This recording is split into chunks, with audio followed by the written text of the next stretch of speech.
Well, good evening, everybody. Welcome to the show tonight.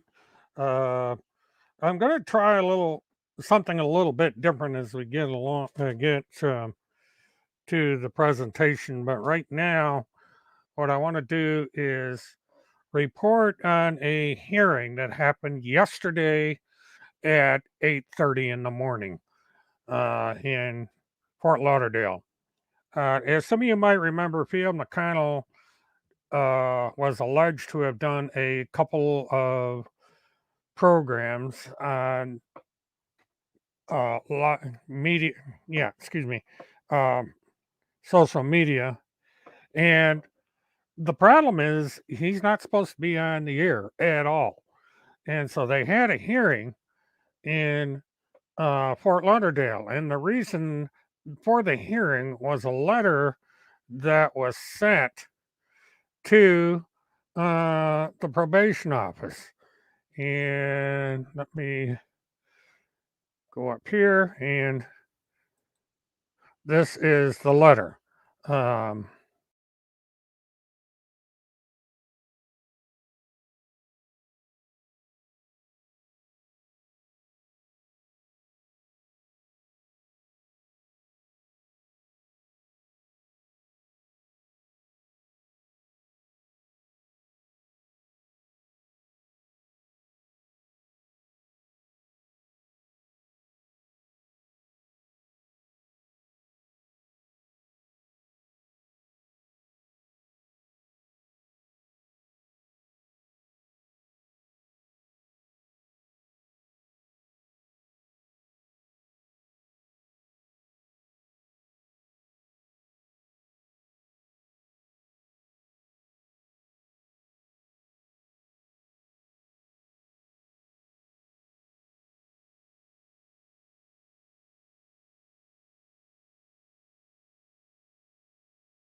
on Friday regarding this letter.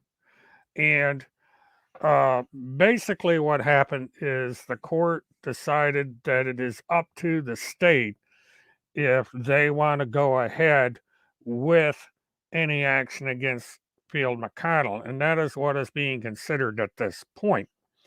Now, what is clear here is that Field McConnell got caught. And okay, let's see. I'm going to block that user. I shouldn't be muted. Can you hear me at all, everybody? This is wonderful.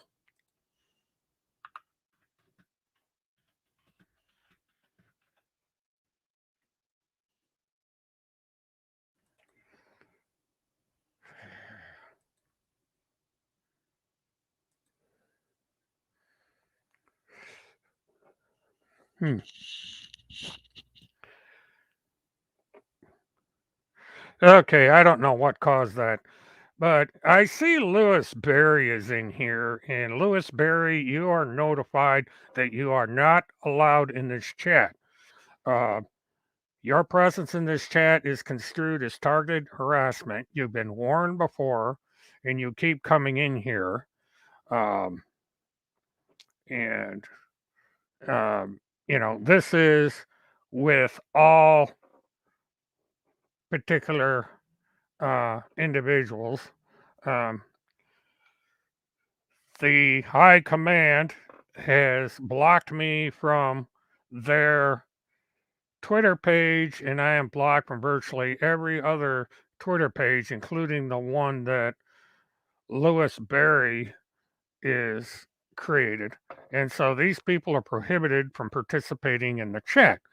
Now, they can watch from the outside if that's what they want to do, but they cannot participate.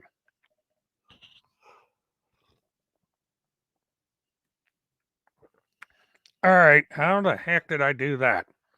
Okay, let me. I meant to block Lewis Berry.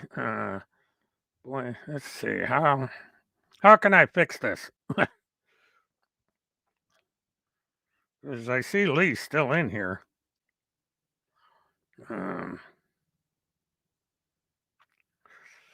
Lee, I see you in here, so I don't know as if you're blocked unless somebody else unblocked you.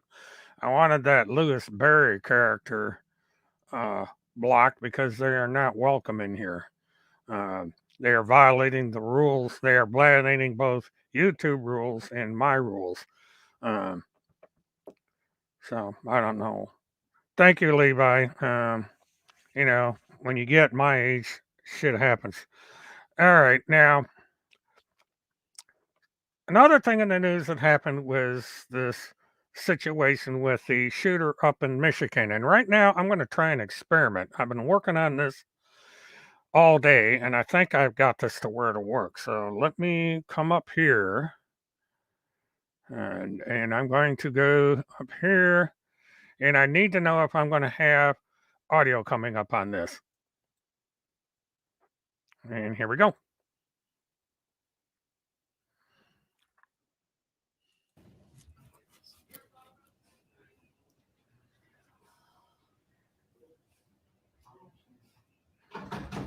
Now, what I don't know is if I come up at the same time as this video.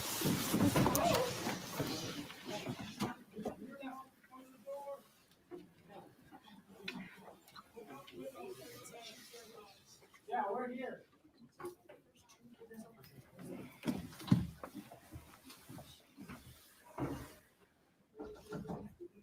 Yes.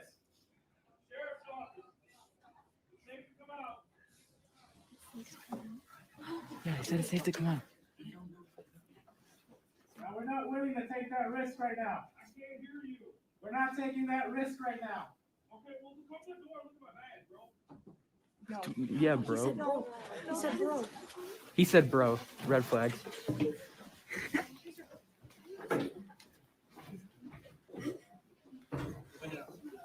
Go. Go.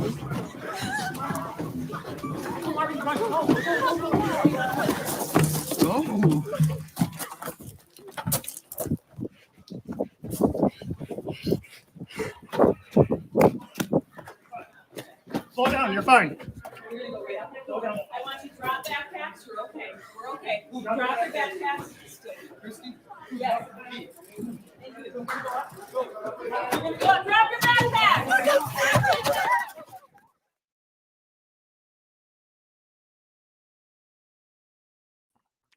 Okay, now what I was wanting to see there with that short clip is if I was able to get the audio to come across.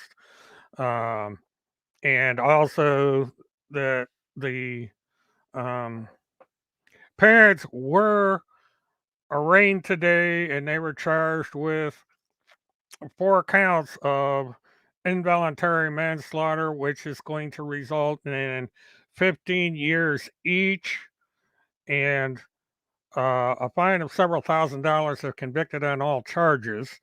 If they can serve consecutively, that's 60 years. If they do concurrent, which is unlikely, they would get 15 years with eligible parole in there and also the substantial fines. There could uh, be subject to substantial fines. So it's one of these. Um, so so did the audio come through from that?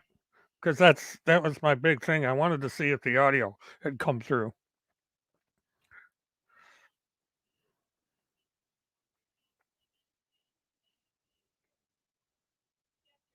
Morning, Judge. Okay, Mark Keys from the prosecutor's office. Can you hear the court? I can. Thank you, Judge. I can't. Jeff Rector from pretrial services. Can you hear the court? Yes, Your Honor, I can. Jennifer Crumbley, can you hear the court? Yes, I can. Looks like we're still trying to get James Crumbley set up there.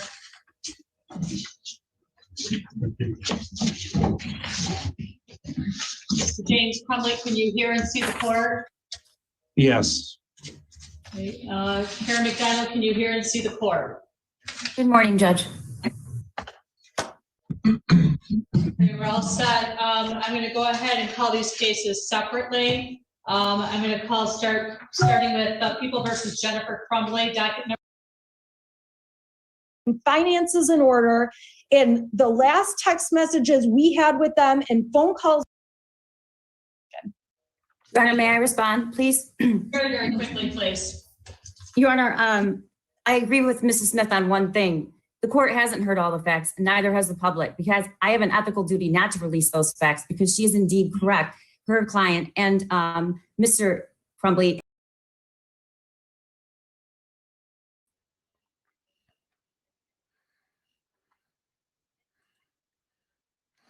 Okay. I just wanted to try that to see if the audio came through. It's a problem that I've been working on, and I finally solved it. It was a rather basic mistake, and I can not only share YouTube videos, but videos from everywhere. So this is going to be a big help when I do live streams in the future. It's just going to make things a lot better when I do these things. Now, again, my primary reason for coming on tonight was to discuss Field McConnell and bring that bit of news out. Now, somebody did ask if I was accepting calls, and let's see. Let me hit this.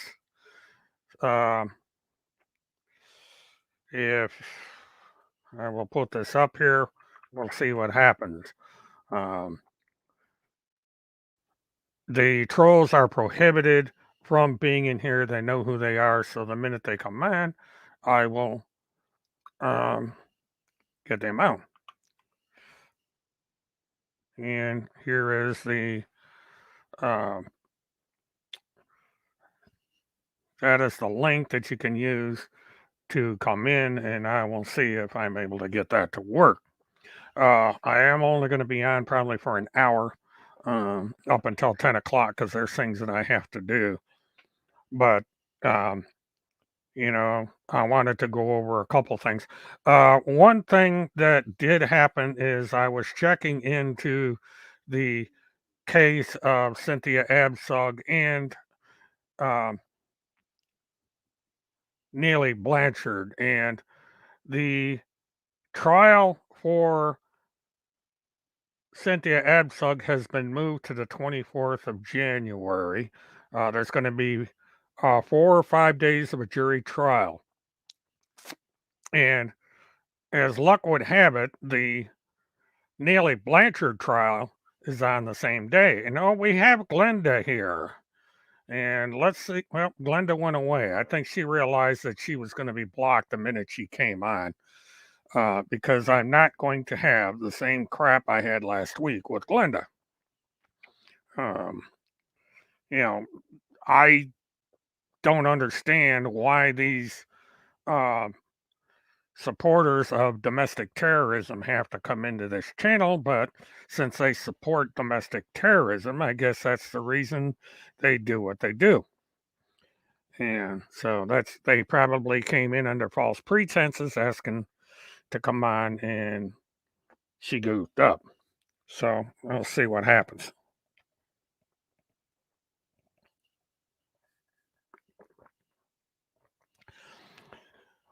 Well, Alicia, you might be right. It's like I said, if they, first of all, they have to be adjudicated either guilty or not guilty. And so if the parents are found not guilty, it's a moot point. The jury could come back with a reduced charge. There could be a reduced sentencing.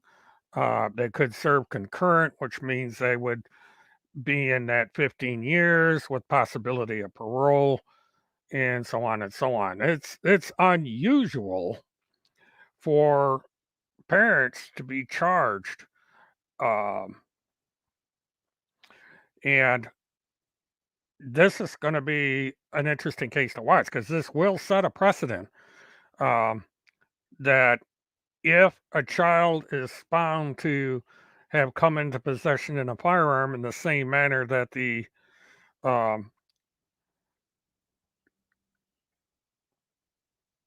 Michigan shooter did, then we could have a whole new ball game when it comes to these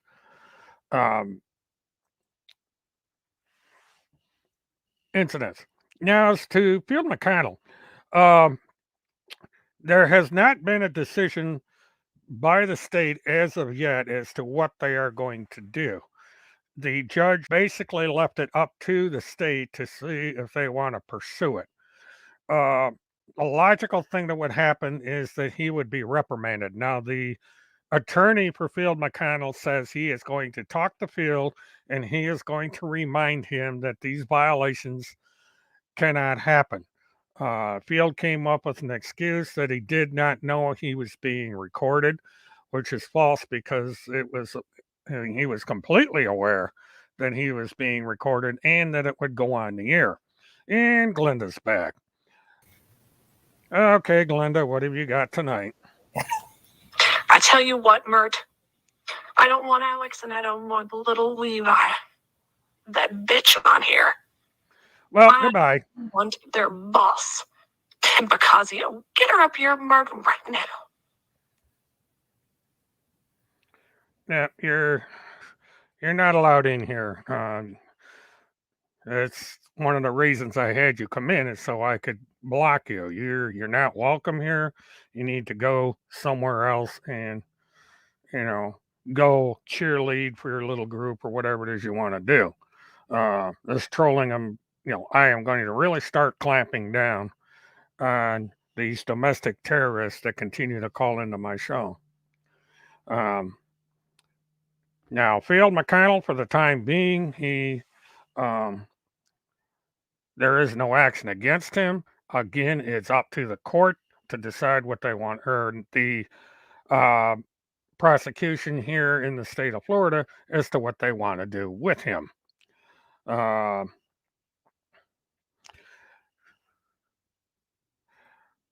Well, Lee, this is a funny thing. Now, I've only got 19 people watching the show tonight, and out of that, usually about 4 or 5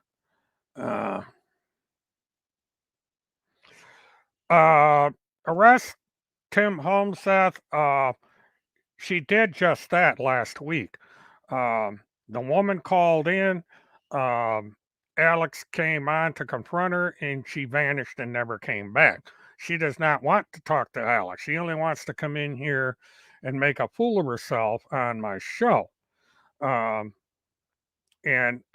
it's rather strange that this particular individual has this obsession and comes in here. Why doesn't she create her own YouTube channel? Why doesn't she create her own BitChute channel? Maybe she doesn't know how.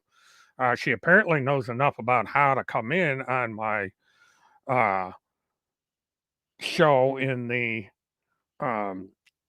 call link, but it's the same thing every week, and it's just boring.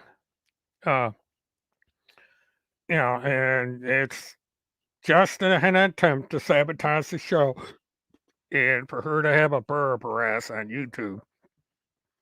And it's stupid. She doesn't give any input at all about anything other than her hatred of individuals. So that's and I had told one individual I am going to start cracking down on these trolls that come in because it's not productive. And just in case you guys are interested, I managed to get the situation straightened out with YouTube. So Super Chat is now available again and all that stuff. Every little bit helps. It's going to cost me about $2,000 to go up to Colorado. And I also plan on doing other cases during the year, perhaps going up to Michigan for this one case or some others that are popping up. But, everything costs money. So it's there.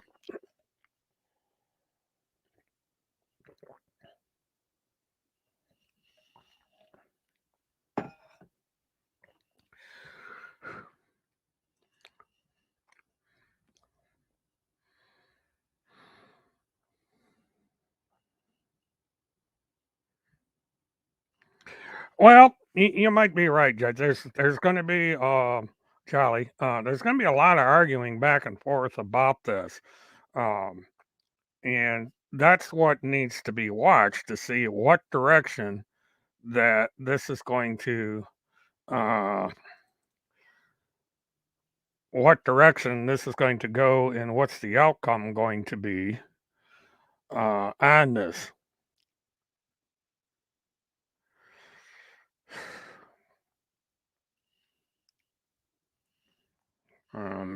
It's a strange situation. This is the first time in memory that I've heard of the parents of a child being charged in this manner. It may have happened. I don't know. But, and since we're on the subject of Mr. Homestead, as you remember, they have been going after General Flynn quite a bit, and they've also been supporting Attorney Lynn Wood. Now, what I find interesting is something that Lynn Wood wrote. And that is, if you are involved in a crime with another person, then there are usually possible crimes you can be charged with. Conspiracy. Conspiracy refers to agreements made before the commission of the crime. Accessory. Liability attaches when one aids and abets the present carrying out of a crime. Accessory after the fact. You usually see this when individuals help, conceal, destroy, or cover for those who are already committed the more egregious crime. The difference between these three charges is simply timing. Now, the reason this is important is because Timothy Charles Homestead is a fugitive from the state of Minnesota. He is being, there is an arrest warrant out for him because he skipped out on a court date. This is contempt of court.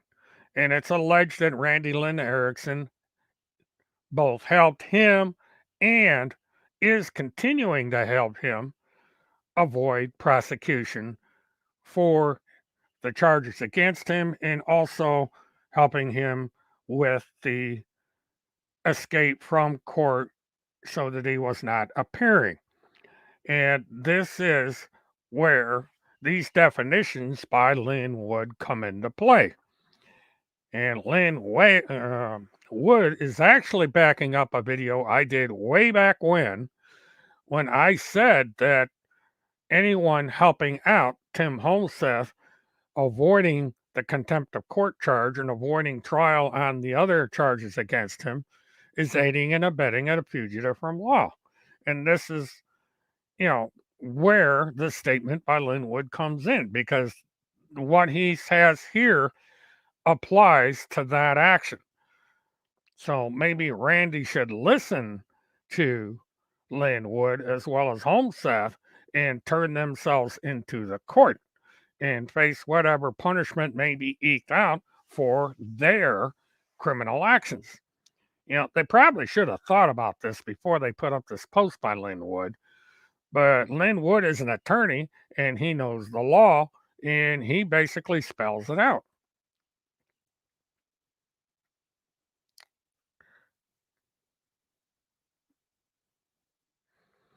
I don't think, something does have to be done about these children that are going around killing people. And we had Columbine, we had the shooting down in Florida, actually had a couple of them. But we've had these shootings and they're all by minors. And this is probably the first time someone has decided that maybe they could come up with a way to deter parents from ignoring this sort of thing by prosecuting the parents of children who carry out these acts. And the actions by these parents are so blatant that they should at least be tried, if not, maybe not convicted, but at least tried. And they are being tried in social media. There are memes like this one and all sorts of things happening on the internet in regards to these parents and the child. And the one thing you might notice if you see some of the pictures is all three of them have seriously bad hairdos. Not that my hair is any better. Lee, you might be right, although there are reports coming out that the schools tried to alert the parents that there were potential problems. They had a meeting at the school. They refused to take the child out of school. The mother wrote, LOL, you need to learn not to get caught, because he had ammunition in his backpack and they found it. So there is that. Now, I am kind of in the middle of the road with this. I haven't taken a position on it yet. I'm going to wait and see what else comes out. I understand there's a person of interest that they're looking for, that someone actually helped the parents escape and got them into the warehouse where they were finally located.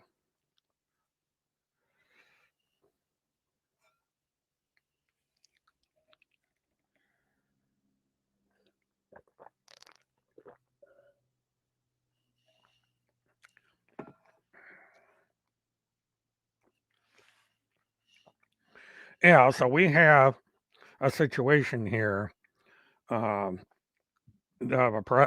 likely a precedent setting case that'll come before the court at some time. I believe the next scheduled date is mid-December, December 14th for the mother, and a later date for the father. They're going to be tried separately by the looks of things. So we have that to.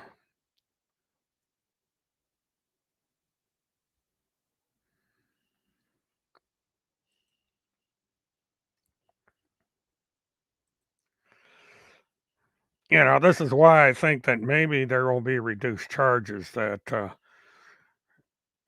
negligence or something. Now the state and the state attorney is talking about adding additional charges to the parents.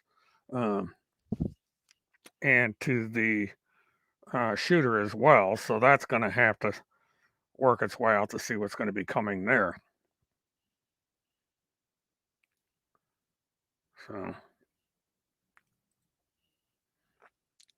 So we have that to look forward to.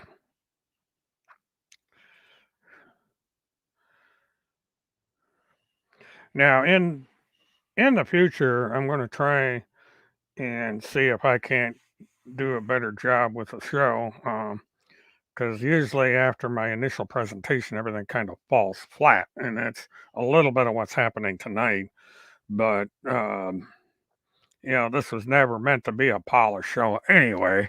So any of the defects that go along with the show is there. One thing I'm trying to do, and it seems to be I'm getting a handle on, is controlling the trolls. They tried to sneak a way to come in, and it didn't work. And so, eventually they'll get the message and they'll quit coming in here. Because they're not getting anywhere. They're going to get their 2 minutes of fame, and then they're going to get kicked off the show.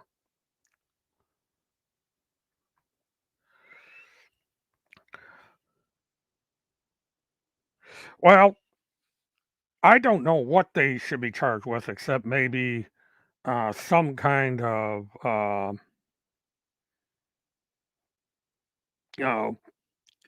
minor charge,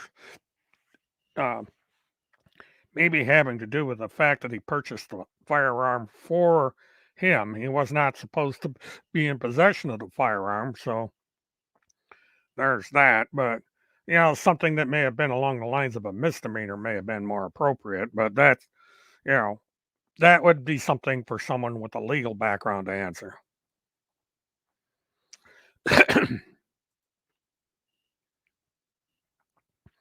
Yeah, that's correct, and that's how I think they came up with that.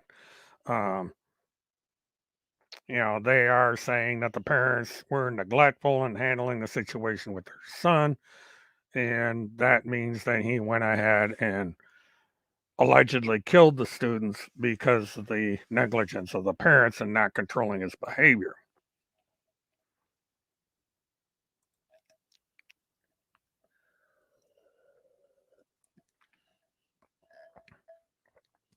Yeah, it's involuntary manslaughter, Jolly, is what the session of the court had today. There were 4 counts of involuntary manslaughter, which is, I believe negligent homicide and involuntary manslaughter are basically the same thing.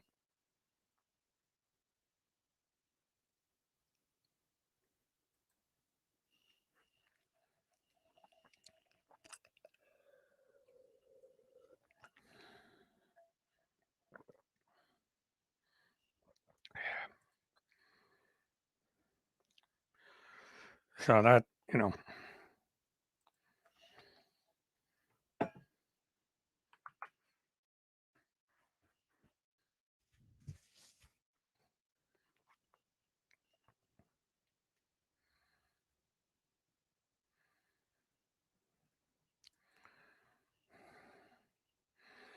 yeah, the defense, during the hearing, the defense chimed in. I can't play the whole thing because it's almost a half an hour to 45 minutes long, and then it would take up the whole show. But the defense kind of argued what the point is that they're going to come up with on the when this goes to trial. The parents have both pled not guilty to the charges, so there was going to be a jury trial. But the big situation is going to be the trial of the minor, to see where the defense goes with that. I don't know if there's such a thing as an insanity plea in the state of Michigan or some other mitigating defense that they're going to come up with, other than possibly he was bullied, to explain his actions.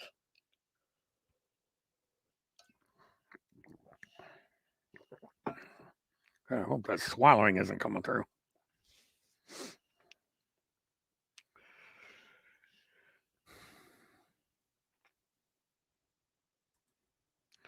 Yeah, I agree, Alex. He's going to be tried as an adult. They've already said that. And, uh, it's just that since he is 15 years old. But we had someone in the state of Florida who was tried as an adult that was uh, 16 years old. Um, and he was found guilty.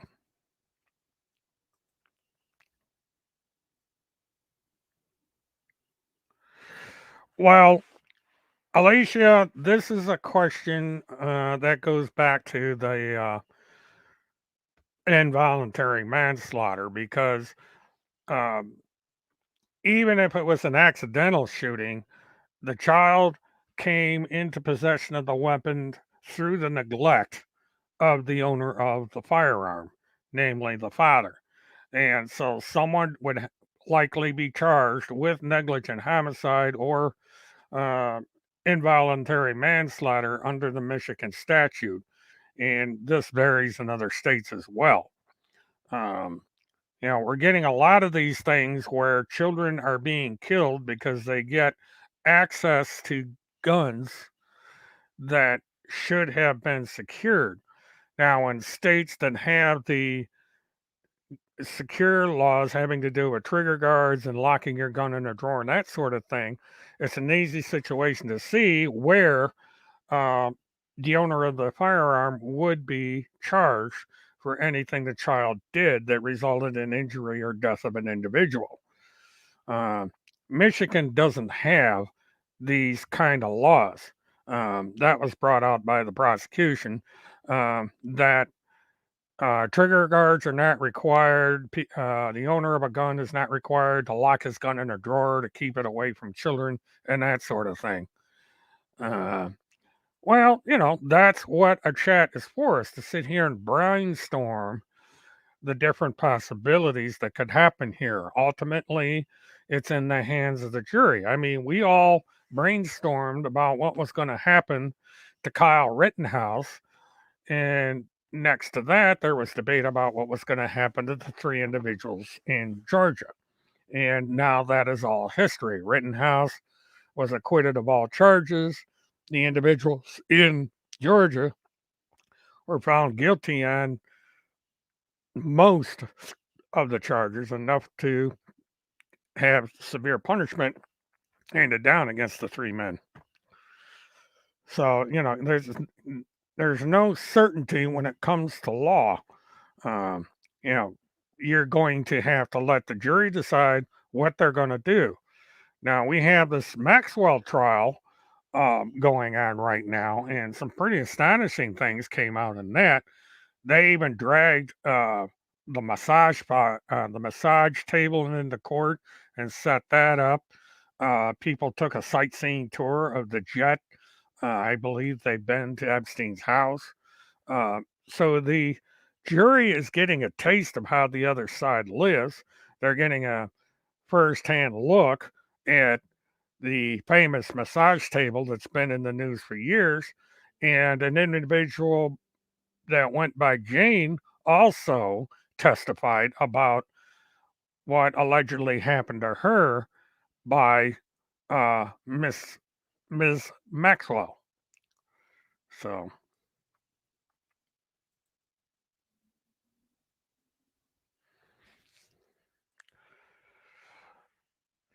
yeah, in the state of Michigan, you can actually take your child to a shooting range as long as you accompany that child, and that child, I believe, could fire the weapon at the range. Now, I had a 22 rifle when I was a kid, about his age and even younger. And my father had a big farm, and I would go out back and I would shoot at glass bottles with the 22. And, that's perfectly legal. I was in a safe area, nobody was around, and so on. But, when these kids start shooting fellow students with a semi automatic pistol, then you run into a problem.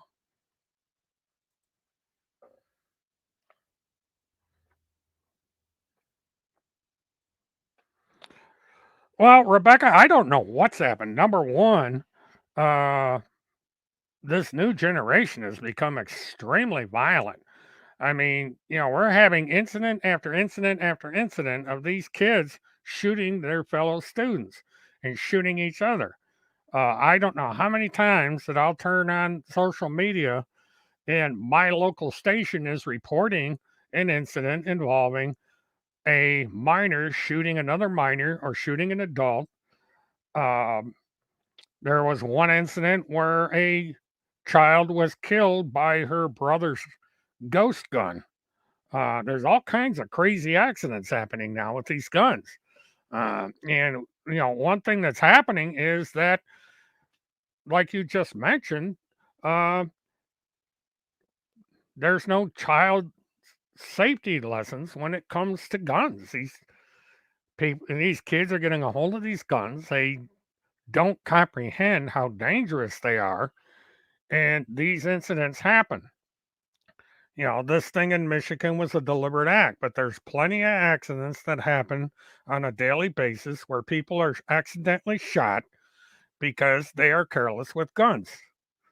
Either the shooter is or they are. They can shoot themselves, they can shoot other people. It's this is where parents need to step in and teach their children how dangerous these weapons are. This does not have to be done by the government. We don't have to have gun control or weapons being prohibited. We need parents and guardians to step in and teach these children to be safe with these things and to make sure that if a problem comes up, like what happened with this kid in Michigan, that they can do their parental duties and correct his behavior and prevent the incident from taking place in the first place. The parents could have stepped in and said, look, you're saying and doing all these things. You need help. We're going to take you to a psychiatrist. We're going to take away your gun. We're going to lock it up until you learn to behave yourself. This apparently was not done. And, this is where civil and criminal liability come into play.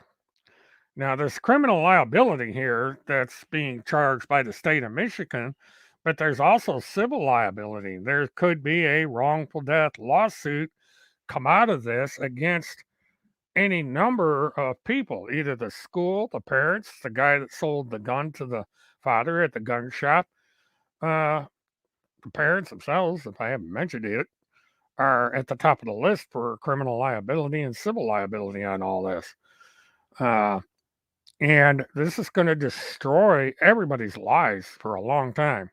Uh, there's 4 kids that aren't going to live to see graduation. There's parents of these kids that are going to grieve for the rest of their life. And the Crumleys are now, going to suffer for their actions. At a minimum, they're going to be in jail for a year while the trial process goes forward because they've got a $500,000 bond each, and it's a cash bond. So that means between the two of them, they've got to come up with $1 million to get out of jail. And unless somebody starts a GoFundMe account for these people so they can get out, they're looking at being in the jail until their trial and for the duration of the trial. And it's going to be a year. At least. I mean, the Blanchard trial is a perfect example of this. She's been in jail now for over a year, and we're not even going to see a courtroom until January at the earliest. So, that's where we're at on all this. But, this should not be a political issue. This should not be the left against the right and the right against the left when it comes to weapons. There is a time here when parental responsibility comes into play, and there has to be something done about parents who will not use common sense and see that there's a problem with their child and do something about it. A lot of red flags were missed in this incident that, it took 4 days from the day the kid got the gun until this massacre happened. 4 days. That's how long he had the gun. And he killed 4 people with it. Took ammunition to school, had the meeting. The parents refused to take the kid out of school, and on that very same day, he killed those students. You know, something is really screwed up about all this. And this is why I think the parents are going to have a lot to answer for, whether they're convicted or not.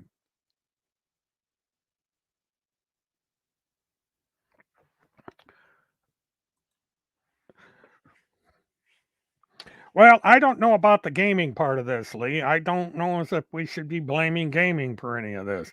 The situation here is that the parents knew there were a problem with these children and with their child. He had been writing notes, making drawings, and the school chimed in with their concerns. The parents refused to take the child out of school. They refused to check and see what was going on. Now, it is said that the father reported the gun stolen, and he became concerned after he heard about the shooting that his son may have been involved. But by then, it was too late. So they need to have done their parental duty. They didn't do it, and now they may pay the price, either in criminal court or eventually in civil court. At the very least, because of their failure to recognize that their son had a problem, their son is probably going to be in jail for the rest of his life. 4 counts of first degree murder, that's life without parole on each count. So there's no way in God's green earth, if he's convicted, that kid's ever going to see the light of day. He's going to be permanently in prison. And that being that this kid is 15 years old, we're looking at 70 to 80 years in prison. Because, medical science being what it is, this kid could live to be 100 years old. So this kid's life has been destroyed because his parents would not take the necessary steps to prevent this situation in the first place. They, being the parents of this child, they should have been able to recognize that there was a problem. And they should have been able to step in and say, hey, there's something wrong with you. We're going to take away the gun for the time being to get you straightened out, make sure that you're okay before you're allowed anywhere near that gun again. They would have put a trigger lock on it, put it in a gun safe, done something to keep that gun away from him. And the fact that they did not do it is a key indicator of what happened here. They neglected their duties as parents, and 4 lives paid the price for that.